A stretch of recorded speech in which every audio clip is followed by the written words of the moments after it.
This is the normal swab I'm holding up here now. This was the actual swab that was being used to fit up that double-barrel shotgun that you have mounted on the front of your pretty face. Well, that was the governor of New York, Andrew Cuomo, being teased by his brother, Chris Cuomo, on his show on CNN. It may have been funny 10 months ago, but no one's laughing now. Today, the 63-year-old governor stands accused of sexual harassment, messing up New York's COVID response, and letting his family jump the queue for the coronavirus test. Should he stay or should he go? We'll hear from our guests in New York in just a moment. Also on the program, Prince Harry's got a new job cleaning up misinformation on the internet. So what's he going to do about Twitter?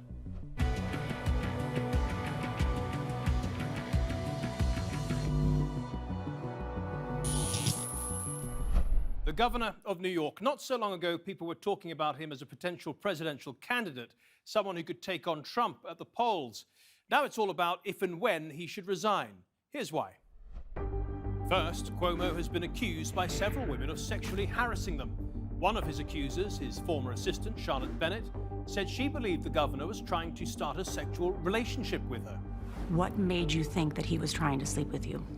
Without explicitly saying it, he implied to me that I was old enough for him and he was lonely. I acted in a way that made people feel uncomfortable. It was unintentional, and I truly and deeply apologize for it. Apologize, yes, but not step down. He's now facing 2 investigations. One led by New York's State Attorney General, Letitia James, and an impeachment investigation in the State Assembly. If the investigation confirms the claims of the women, should he resign? Yes, I think he'd probably end up being prosecuted, too. Then there's his handling of the pandemic, which some have called disastrous. New York has the highest death toll of any state other than California, and Cuomo is said to be partly to blame, because early on in the pandemic, he ordered that all New York State nursing homes accept new residents, even if they had tested positive for the coronavirus. At least 15,000 people have died in New York nursing homes. This governor is nothing but weak, because he will not take any accountability, and he blames everybody else except the man that signed that executive order to put COVID-positive patients into nursing homes for 46 days straight. There was never a directive that said we will send COVID-positive people back to nursing homes. The directive, which was modeled on the federal directive, said you cannot discriminate. And then, just last week, it was reported in the Washington Post and the New York Times that Cuomo's administration had arranged for his family, including his brother, CNN anchor Chris Cuomo, to have a coronavirus test before everybody else, just as the virus was hitting New York. The governor mentioned his brother in his press conference last year, but didn't mention the special treatment. This virus is the great equalizer. My brother Chris is positive for coronavirus. Found out this morning. And his brother, Chris Cuomo, didn't mention the special treatment either while he was presenting his show in quarantine down in his basement. The governor made frequent guest appearances. I love you very much. Thank you for coming on the show. Thank you for keeping my spirits up. And thank you for what you're doing for the state. Oh, I'd like to say it was my pleasure, but it wasn't. Why? Come on. We'll talk later. Have a good show.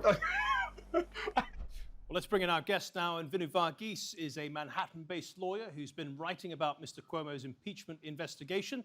And Jennifer Harrison is the founder of Victims' Rights New York. She recently lost 2 elderly relatives in nursing homes and thinks Andrew Cuomo is partly responsible for that. Jennifer Harrison, I'd like to start with you. I know that your animosity towards the governor goes back even further than this. Why don't you take us through it? Why do you feel that, you know, the level of animosity towards him that you do? My boyfriend and his best friend were both murdered in 2005 by 3 brothers. One of them was out on parole already in New York, and it was extremely hard to even violate him after he had clear violations and infractions. Ever since then, I've been a crime victims advocate and have been a tenacious fighter against Cuomo's progressive criminal justice reforms that are endangering public safety, getting children like DeVell Gardner and Ashawn Davis murdered on our streets. Somebody actually was just released who murdered his own mother and is the man responsible for attacking the Asian woman on the streets of New York the other day. And more recently, as I said, you've lost 2 elderly relatives in the care homes, and you put the blame squarely at Governor Cuomo's door. Why? Yes, so my step-grandmother, Teresa Hagemeyer, and her sister, Josephine Rochelle, who were Long Island's home front sisters. Aunt Jo was Long Island's Josie the Riveter and actually put the bolts in the planes that won World War II. Both died a couple of days apart from each other in the same facility as a direct result of Governor Cuomo's March 25th death sentence that forced nursing homes to accept COVID-positive patients, even though there were other facilities that were better equipped to take them. Vinny, what do you make of Cuomo's role in the nursing home scandal? Well, it appears right from the outset that there may be impeachable offenses and potentially criminal offenses. You have his chief of staff telling Democratic lawmakers that they withheld information from the investigation because they didn't want it to be used in the federal probe against them. So I think you have a potential obstruction here of information, potentially some type of tampering. You know, this is what the U.S. Attorney's Office in Brooklyn is looking at right now. And while this is going on, it ultimately may not be something that's criminal. I mean, obviously the standards are much higher for a criminal act than they would be for an impeachable offense, which is basically a violation of public trust. If he knew the actual data for nursing home deaths and then hid that at the same time, published a book touting his own successes in handling the pandemic, well, I don't know what else rises to the level of impeachable offenses in New York State. Jennifer, I mean, this did happen in the United Kingdom as well. The policymakers wanted to have space in the hospitals. They thought they were going to be overwhelmed. They pushed people out into the care homes and they ended up killing a lot of people. I mean, can you accept that there are mitigating circumstances here? Absolutely not. To argue your point of the CDC and federal guidelines that Cuomo tries to blame Donald Trump for his mass murder of over 15,000 elderly people, the CDC and federal guidelines very specifically stated that nursing homes should only accept COVID-positive patients if and only if they had the proper isolation equipment, PPE, and staff. Governor Cuomo and Howard Zucker both knew that nursing homes were not adequately prepared for infection control. And as I mentioned before, there were other facilities that were made available. There were auxiliary hospitals. Stony Brook University was constructed right down the block from my step-grandmother and her sister's facility. It cost $150 million to build and never treated one patient.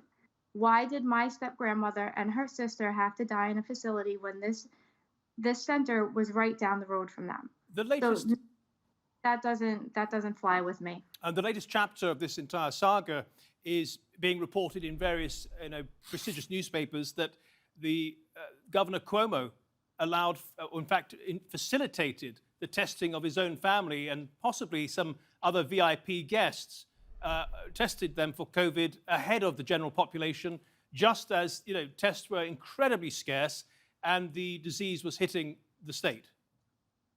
I'm so very glad that you brought this up because we just became aware of this yesterday. So Aunt Jo never even received a test as far as I know. We were lied to about her condition. We were told that she died of a urinary tract infection. So her sister, who she sat with every day, and her friend, Fortunata, who she sat with every day, both had tested positive, both were infected, and they all died within days apart of each other again. And Aunt Jo was never even tested. So did Chris Cuomo and Kenneth Cole get the test that our national treasures were supposed to get? Right. Were they did by the doctor that was supposed to be overseeing all of this on our dime? And did they receive the care that my family members weren't able to receive? Vinu, New York's Attorney General Letitia James is looking for the watchdog to take a look at this. What could happen as a result? Well, she's brought in two lawyers from outside to do the investigation as to these claims that have been brought forth. So there's multiple things going on here, multiple investigations. Ultimately, the things that you're talking about are disturbing, particularly if he facilitated tests for people in his family or people he cared about, or for whatever reason over the mass population. I mean, look, obviously there's a certain,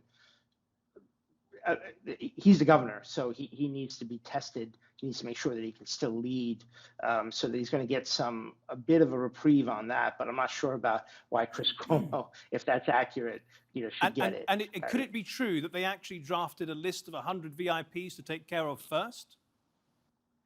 Look, I'm a criminal defense attorney. I'm a former prosecutor.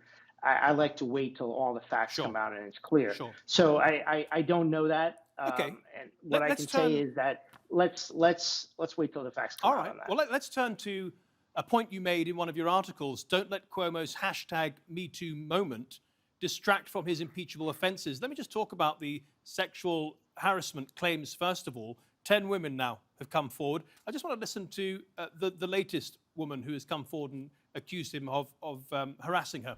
He was going to pet my dog, but instead he wedged his face between the dog and mine and kissed me on the other cheek in what I felt was highly sexual manner. I know the difference between an innocent gesture and a sexual one.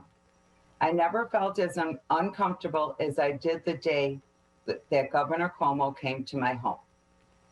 His actions were very overly sexual, highly inappropriate, and disrespectful to me and my family. Avinu, what do you make of the harassment allegations?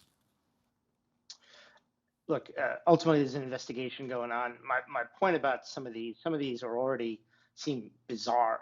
I mean, there are people coming forward out of the woodworks now saying all sorts of different things about how they felt. And my point in the article that I published was that at least at the time that I published it, which was a couple of weeks ago, so I think only at that point 4 women had come forward, and some of them were somewhat dubious. I mean, the one yesterday, I mean, it seems bizarre. I mean, he kissed her in plain view. That's not sexual harassment. I mean, it's not criminal. And he kissed her on the cheek. And there's a woman who said that he aggressively kissed her at a window. I mean, look, I'm not Italian, but I certainly think that Cuomo's going to use the Italian defense on that. Oh. And I think that this is getting out of hand. And let's focus on the nursing homes, which I agree with Jennifer on. So the most important beyond terrible. Right, I understand. Jennifer, you're trying to add to the pressure to have Cuomo pushed out of office. How are you going about that? We need the state controller, Thomas DiNapoli, to refer an investigation over to the Attorney General, Letitia James, for full audit powers into the criminality and corruption that went into Grand Community, getting all of the data that we need to come to a consensus as to whether this really was criminal or not. And just for the record, there is no such thing as an impeachable offense in New York. A governor or elected official can be impeached for something that is just deemed unconscionable. And I think the deaths of over 15,000 people in nursing homes and disabled, and now we know that the governor of New York used a natural disaster and a time of crisis as a predatory tool to go into a woman's home and make her feel uncomfortable. Well, I mean, these are the allegations, Jennifer. But let me ask you one final question for both of you. Jennifer first. If you're in New York, we're not. But if you were to predict, will he see out his full term, or do you think he'll go before that? I can't see him resigning. He's too much of an egotistical narcissist and sociopath to ever think that he even did anything wrong enough to have to resign. Vinny? I agree with Jennifer on that. He's certainly not going to resign. And I think he's going to see this out. So unless the New York State Assembly legislature acts or the U.S. Attorney's Office comes forward with charges, he's going to stay out his term. Vinu Varghese, Jennifer Harrison, thank you both for your contributions to the Nexus today. Much appreciated. Well, let's turn to our second story now, and what to do about misinformation on the internet. Well, people are working on it, but are they the right people? Last week, we found out that Prince Harry will be joining the Commission on Information Disorder to tackle the avalanche of misinformation, as he puts it. Harry will be just one of 15 commissioners, and there will be 3 co-chairs, including journalist Katie Couric. The commission was set up by the Aspen Institute, which is funded by America's richest family foundations, Gates, Rockefeller, and Carnegie. And the commission will be entirely paid for by another billionaire, Craig Newmark, the founder of Craigslist. Well, they'll start meeting regularly this month and will give their report in 6 months. I wonder if their idea of misinformation will be the same as Newsweek's, though. The magazine recently ran a story about how Twitter is allowing users to describe the suspected gunman in Boulder as a white Christian terrorist, when in fact he is not. Ahmed al-Aliwi Alisa's family is reportedly originally from Syria. Here are a couple of examples of those tweets. Mina Harris, the niece of the Vice President, Kamala Harris, tweeted, "The Atlanta shooting was not even a week ago. Violent white men are the greatest terrorist threat to our country." When it became apparent the suspect was not white, she deleted it. "I made an assumption based on his being taken into custody alive and the fact that the majority of mass shootings in the United States are carried out by white men." Another person tweeted, "Today a white man walked into a grocery store in Boulder and killed 10 people. He was apprehended by the police and taken unharmed." Another tweeted, "People will continue to die just so that white men can own guns and reinforce the power they already have." Twitter didn't take any of those down. In fact, it responded to the article by saying that the tweets are not in violation of the Twitter rules and that they will not take action on every instance of misinformation, adding that current misinformation rules cover COVID-19, synthetic and manipulated media, and civic integrity. Okay, let's bring in our guest now, and Daniel Villarreal is the journalist who wrote that article for Newsweek. Wilfred Riley is an associate professor of political science at Kentucky State University and the author of Hate, Crime, Hoax. And finally, Roger Kiska is a lawyer for Christian Concern. Daniel Villarreal, I'd like to start with you. What made you concentrate on this story? Well, Newsweek normally turns to social media in times of breaking news. During breaking news, usually witnesses, local journalists, and police will post updates from the scene, providing key details.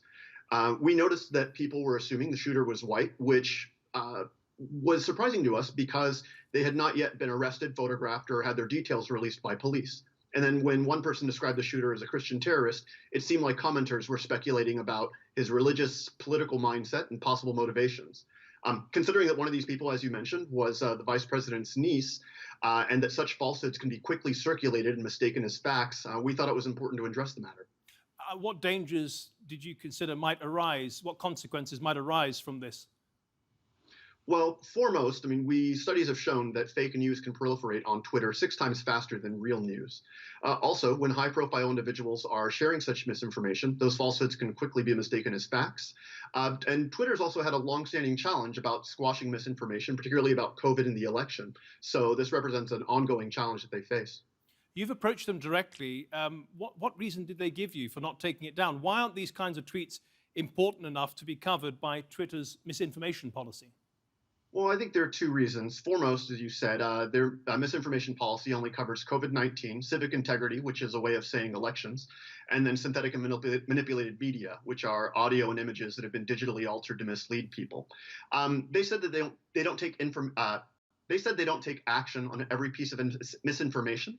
And when you consider how large their user base is, that actually makes a lot of sense. We're talking about 192 million people in over 200 countries using at least 33 different languages. And so they do have policies banning hate speech and violent threats, but speculating about a shooter's race and religion, while that could increase real-world bias and violence against such people, right, they don't necessarily violate the hate speech policies. Wilfred, does it encourage violence against people if they are brought forward as a group as having perpetrated a mass shooting like that? Well, I think potentially, and I think you very definitely see some patterns when it comes to this kind of thing on social media. I mean, this idea of white supremacy is something that's been very prevalent in discussions about a lot of recent incidents. In the Robert Long shooting, you saw a similar claim. This is someone murdering Asian Americans because he is, in all likelihood, a white supremacist. It turned out that this was someone who was dealing with a lot of mental illness issues, who's described as having a sexual addiction. You forward to the Al Issa case, the immediate description, as you mentioned, was a white supremacist mass shooter. It turns out the guy is a first-generation immigrant from Syria. By all accounts, he leans left politically. He is a Muslim, from what we could tell before his social media disappeared. So this false narrative comes up pretty frequently. Obviously, I think that there is the risk of stereotyping a particular group as overly inclined to do something. Mr. Villarreal correctly points out you can't directly link that to exact incidents of violence, but it is no good. It's worth noting mass shooters, very diverse group. I mean, of 121 major mass shooting incidents since 1982, I believe 66 shooters were white. The remainder were people of color. Everyone was fairly proportionally represented. So when Mina Harris says that most mass shootings are carried out by white people, technically she's correct, but in no greater proportion than the population would suggest. Yeah, it's worth remembering that most Americans are white. This is innumeracy, to use a wonky term, is actually a bit of an issue when it comes to this sort of thing. I mean, if you say something like only 13% of Oscar winners have been African American, it's probably relevant how many black people there are in the country. So yeah, white people make up, not Anglo whites make up, I believe, 62% of the United States population, 54% of the mass shooters. Right. The mainstream media, let's just move away from social media. The mainstream media focused on the ethnicity of the Boulder gunman until it turned out he was not white, and then they turned their attention to gun control. Did you notice that, and is that something you see frequently?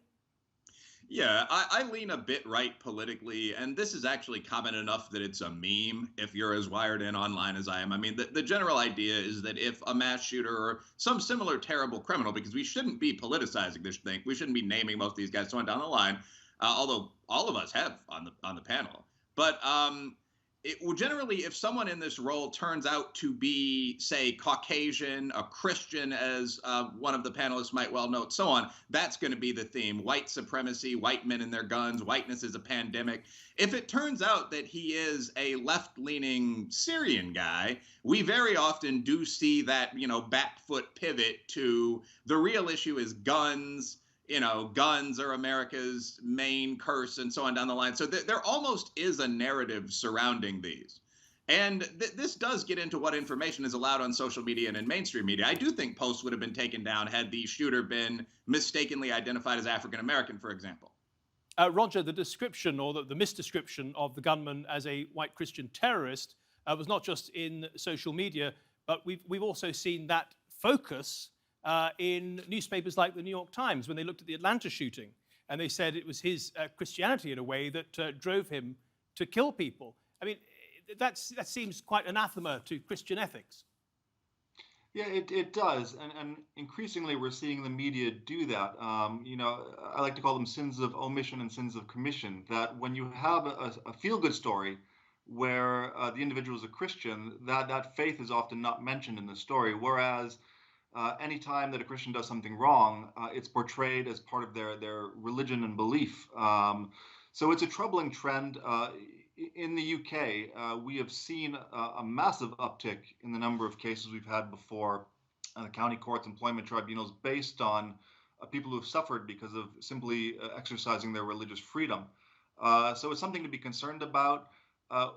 We're really dealing with two issues here. The first is the question of publisher versus platform, the whole question of Twitter censoring one group over another. And the second is this meta-narrative that Christians and white people somehow are part of the problem. Of course, Roger, Muslims will tell you that they've had to put up with this unfair stigmatization for at least 20 years since the 9/11 terror attacks. Why do you think it now appears to be open season on Christians? Well, the culture has certainly shifted towards that narrative, and it was wrong then when all Muslims were blamed for terrorist attacks. It's wrong now to blame all Christians for mass shootings.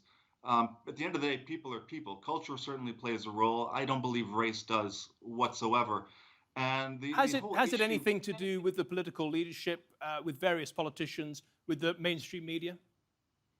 Well, I think creating that narrative certainly does. But the reality is that people who wake up and commit these horrible crimes have their own stories. And those stories are often completely disconnected from their race, have much more to do with their cultural, their social economic class, mental illness, and various other factors. So I think it's unhelpful in the least and highly racist and Christianophobic or phobic in general to paint anyone based on their religion or their skin color as being a type of criminal or more susceptible to certain crimes than others.